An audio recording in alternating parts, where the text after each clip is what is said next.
with Trump Defense Secretary Pete Hegseth, who faces allegations of having committed or overseen a war crime.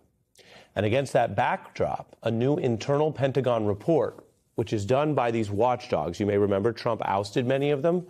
You may remember the reports and the concerns from lawyers and nonpartisan legal experts about why you need those watchdogs in government, totally apart from whether you voted for or like a given administration. Well, here's an example of a watchdog doing its work, because while it appears that Mr. Hegseth did not participate or cooperate meaningfully, and we'll get to that, the watchdog at the Pentagon has found that nonetheless, based on the evidence they gathered, he put his employees, service members, at risk.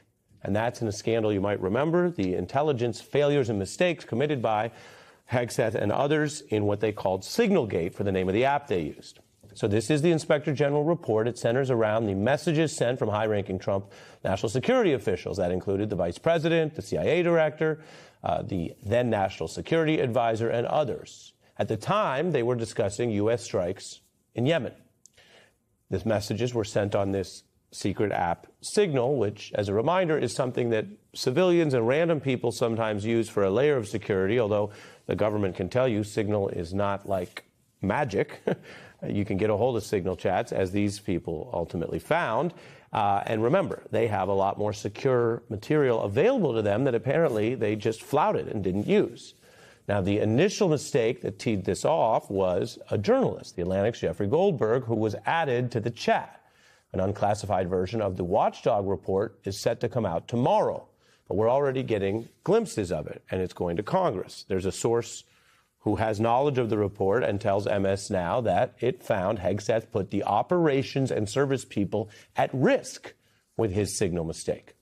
Hegseth sent messages that included information about targets, weapons that the U.S. would be deploying, and attack sequencing according to the information we initially already had from the Atlantic.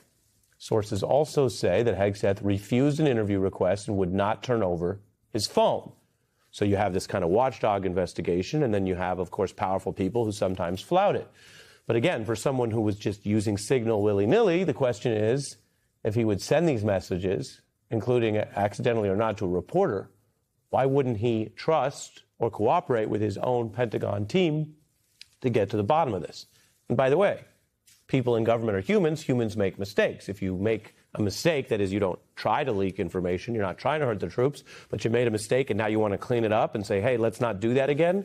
Well, the usual proper course would be to cooperate confidentially with your own Pentagon investigation. Address the problem, put together preventive measures, and move forward. According to the reporting we have, and we'll update it as we get it, Hegseth did not do that, did not cooperate. And the report finds he violated department policy. That is, of course, the ongoing sort of runway on a story that made big waves when it first happened so long ago. Then there is the very recent story where the probes are just getting started of an alleged war crime that was conducted under Hegseth's leadership. Who might ultimately be held responsible for that is, of course, an intricate military and legal question.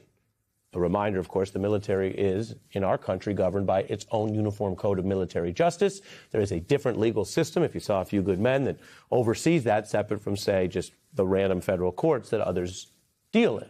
And so there will be a real military legal investigation here if the process works. And then there is also Congress, which currently has calls from Democrats and Republicans to get to the bottom of this, to interview the necessary individuals.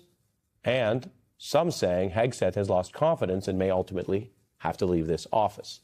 If you go over to conservative media, the Murdoch-owned Wall Street Journal says Hegseth must, of course, testify under oath about this, while the commanding officer, Admiral Mitch Brady, will be giving a classified briefing to lawmakers tomorrow. Hegseth has faced criticism for his odd public and at times, frankly, Orwellian messages that he's rushed to post about Bradley. You know, this is often a very content-oriented social media type cabinet. And so he rushed onto social media platforms and X to post things that seem to pin the blame on this individual while also claiming to take some sort of higher ground. Quote, Admiral Bradley's an American hero, a true professional, and has my 100% support. Fine, but look at the next part.